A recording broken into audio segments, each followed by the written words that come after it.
এখানে এতটাই ঠান্ডা যে ফুটন্ত জল উপরে ছুঁড়ে মারলে নিচে পড়তে পড়তে বরফ হয়ে যায়।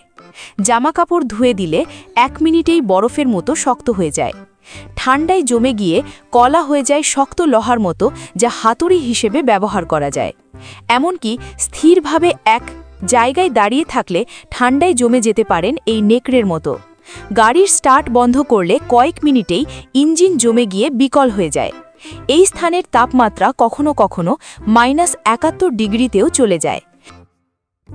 রাশিয়া সাইবেরিয়া অঞ্চল হল পৃথিবীর সবচেয়ে শীতল বাসযোগ্য এলাকা, যেখানে অক্টোবর থেকে এপ্রিল এই 7 মাসের তাপমাত্রা -40 থেকে -60 ডিগ্রি বা আরও নিচে নেমে যায়, যা স্থানীয়দের জীবনকে করে তোলে আরও দুর্বিষহ।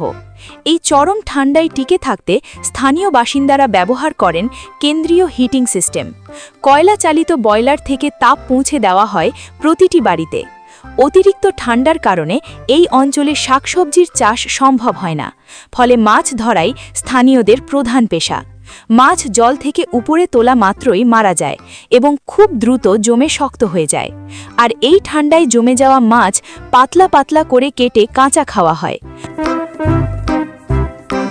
মলমূত্র ত্যাগের জন্য ঘরের ভেতরে কোনো বাথরুম না রেখে বসবাসের স্থান থেকে একটু দূরে রাখা হয়।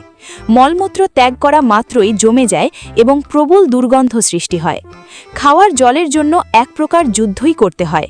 প্রথমে পরিষ্কার বরফ কেটে তা সংগ্রহ করতে হয় এবং তারপর বরফ গুলিয়ে খাওয়ার উপযোগী করা হয়। ওমিয়াকনের বাসিন্দারা সপ্তাহে মাত্র একবার গোসল করে।